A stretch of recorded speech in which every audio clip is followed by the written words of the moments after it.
The Bitcoin market maker sell model is exactly playing out right now, and we need to be talking about whether we're going to be entering the next phase of the market maker sell model where we actually form a bottom, or if we're going to be ranging for a bit more.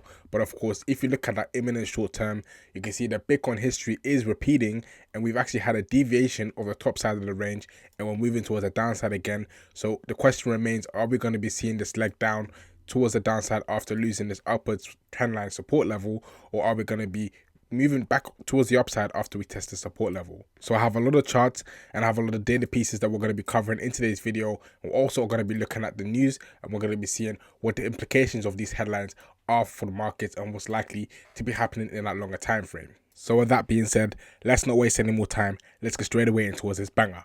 Bow. And as you can see, Bitcoin is actually in the last stage of the market maker sell model before you actually form a bottom. And we've been talking about this model since the Bitcoin top. You can check out my channel a few months ago where I actually brought this fractal to your attention. And of course, this is actually played out perfectly. And we're in the last stages before we see a Bitcoin bottom potentially. If we actually look at the timing cycles, we can see that of course we're almost halfway until historically we see that Bitcoin bottom. Since in previous cycles we spent about a year from the top towards the bottom, moving towards the downside, and then we enter the bull market again. So it's likely that we are going to be continuing towards the downside, and at least we're going to be ranging and waiting before we actually form a bottom. So it's likely that we have a lot more weeks ahead of us where we're going to be moving towards the downside if we focus on the timing. And of course, that aligns with this market maker sell model, indicating that we are going to be seeing one more leg down. So of course, in the short term, you can see that Bitcoin is approaching this support level. And of course, if we fail to hold the support level, that does open up the question that we're going to be moving towards the downside. It opens up the possibility that of course we can be losing the support level and we can be moving all the way down towards the 60k levels and potentially the 50k levels if we're going to be continuing towards the downside aggressively. But of course, you can see right now the last time that this happened, we had a deviation of the top side and we moved towards the downside, and it's happening again. So we need to be looking at why this was the case. Why did we get that deviation and why did we move towards the downside? And of course, we can straight away looking towards the FOMC meeting that we had yesterday. And of course, the tone of the FOMC meeting was very hawkish, since of course we're seeing a lot of headlines actually coming into play. So speaking about what's been happening recently, you can see that of course we're seeing oil prices actually surge, since we're seeing a lot of strikes on Iran and of course a lot of gas plants being targeted.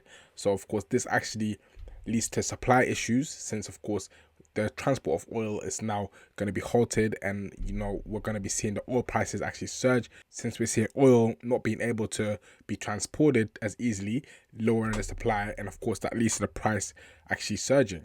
So of course, once we see the price of oil surging, this raises the question of, are we going to be seeing inflation actually coming into play, and what does that mean for the economy? Because if we do see the economy and the GDP actually start to contract, as you can see by this forecast over here, then of course that actually potentially raises the question that we're going to be seeing stagflation, where we're seeing lower GDP and higher inflation. And of course, in the FOMC meeting, we saw Powell actually mention that prices are actually rising towards the upside, leading to higher inflation. And of course, the Fed target of 2% for inflation is still the mandate. And of course, this is going to lead to them not being able to actually cut interest rates. And we can see that's directly actually played in towards the probabilities, where we're seeing the probabilities actually skew towards a rate hike potentially at 6.2% actually coming into the picture now. And of course, the more likely scenario, which is going to be a rate pause. And of course, for the rest of the year, we're not going to be seeing as many rate cuts. So for the past 5 FOMC meetings, we've seen Bitcoin actually come towards the downside, and of course it's likely that this is going to be happening again. So this is one thing that we need to be bearing in mind. You can see on this chart over here, historically after we have the FOMC for the last 5 times, we've actually moved towards the downside. And of course, it's likely that since we've pumped in towards this FOMC meeting and we started to already reject, as you can see by the price action, if we lose this upward sloping support level, then it's likely that Bitcoin is going to be moving towards the downside some more. So that's one thing I'm going to be bearing in mind for the up and coming few weeks.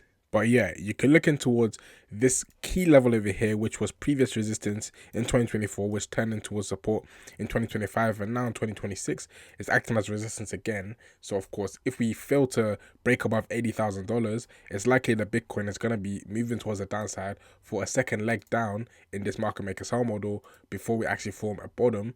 So of course, I do think that the probabilities as well that this will happen is quite high, since of course the cycle timing suggests that we are going to be seeing further downside. So of course, as long as this remains resistance, I am going to be having a bearish bias, and I do expect this key level at 59k, so the wick that we had once we came towards a downside in early February, is going to be swept, and we are going to at least move towards the upside again after that wick gets swept, or potentially we're going to be spending, a bit more time testing these key levels at the early 60Ks before we actually see a meaningful bounce. Now, another reason that you can be quite cautious and a little bit bearish is the fact that we are seeing the S&P 500 actually start to roll towards the downside now. And of course, this actually looks very toppy. We have this curved structure from the S&P 500 looking like it's ready to roll over, just like we did see in early 2025. And of course, in general in markets, when you do see distribution like this, it's likely some sort of a top, since of course you're seeing lower volumes and you're seeing price not going anywhere. It's starting to kind of curl and roll over. Typically you do see a cascade towards the downside, but if we continue to see more headlines and we continue to see more news surrounding the war and of course the strikes that we're seeing in Iran, then of course it's likely that we're going to be seeing the jitters actually translate in the market. We're going to be seeing prices actually roll over, and of course if we're seeing bad GDP numbers in the coming few months and we're seeing inflation continue to rise, it's likely that we're not going to be getting the rate cuts that we are expecting. And of course it brings the question, are we going to be seeing a rate hike? We might see the probabilities of a rate hike start to increase, and of course that means that liquidity is not going to be in the markets, and risk assets like the S&P 500 and Bitcoin are going to be moving towards the downside, of course. So if we start to see the S&P roll over, it's very likely that Bitcoin is going to be seeing its last leg towards the downside before we can actually entertain the idea of a cycle bottom. And of course, we are seeing that the trends are still down for Bitcoin. The EMA ribbons are angled towards the downside and still red. We can see last cycle that this actually marked the top for Bitcoin when the EMA ribbons flipped red, and we continue to see price action towards the downside until we actually reclaim the EMA ribbons, and then that's where we got the bull market. So of course they've only just started to turn red, and it's likely that as the EMAs start to expand towards the downside, you're going to be seeing Bitcoin pull away and move towards the downside aggressively before you get some mean reversion and before we actually start to form that cycle bottom. And of course, looking at the liquidation heat map, we do have a little bit of liquidity in and around the 80k level. So it is possible that, of course, although we are moving down now, we can actually find some support here and maybe get one more thrust towards the upside, grabbing the liquidity and then moving towards the downside. And in that case, I will be interested in taking a short position. But of course, the probability of that happening is getting lower the more we move towards the downside, since of course we've already tested this upwards open support level quite a few times already. So the more times we test the level, the more likely it is to break, just like it happened last time. But of course, if we do get that thrust towards the upside and grab the liquidity, then it's likely that we see a move towards the downside. But we can observe that the majority of the liquidity now resides in and around the 60k level, in towards 55k. So of course the majority is towards the downside, and that's likely to be getting grabbed in the longer time frames. And of course you can see right now that every time that Bitcoin actually grabs the liquidity towards the top side of the range, we always trade towards the bottom side of the range, and that's just happened right now. So I do think that the next decision I will be making in terms of a trading position will be at the bottom side of the range, where potentially I could be looking for a long if we sweep the range lows and we come back inside. But I do think that we can see some follow through if we actually break the range lows on some news that happens or whatever the case may be, and then that may open opportunity for us to get buy positions a lot lower, potentially at this 50k level, or potentially a bit higher. Maybe we get a buy in and around the 55k level. So these are two levels that I will be interested in, and of course I will be observing if we continue to move towards the downside. But the important thing to note about this chart over here is that every time we grab the range highs, we quite often than not trade towards the range lows. So of course, looking at the timing cycles, again, we can see that it's likely we continue to trade towards the downside and we remain in a bear market. And of course, assets like Ethereum, which is of course an altcoin, is likely to move towards the downside also, since it's correlated to Bitcoin and follows what Bitcoin does. So if we see another leg towards the downside for Ethereum, it is likely that we're going to be seeing this level at 1,500 being actually tested again, where it's a great opportunity to buy. And of course, we have another level at about $1,000 for Ethereum, and that's going to be another great level to be accumulating. So I think these are two levels that I will be interested in accumulating long-term spot Ethereum. And of course, in between that level, I do think that that's going to be a great DCA opportunity for Ethereum, where we may form the bottom for the cycle. So of course, this is one thing that I will be interested in,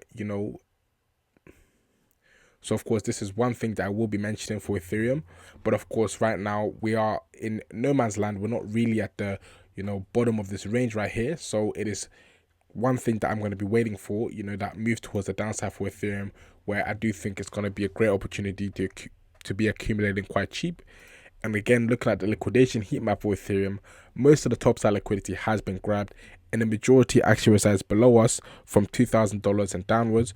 So of course, that's the main levels that I'm going to be interested in accumulating Ethereum. So that's one thing that I will be mentioning for today's video. So that'll be it for me. Make sure to be following me on X to be staying up to date with all my updates, and I'll be seeing you guys in the next one. Have a blessed rest of your day. Peace, guys. See ya. Bye-bye.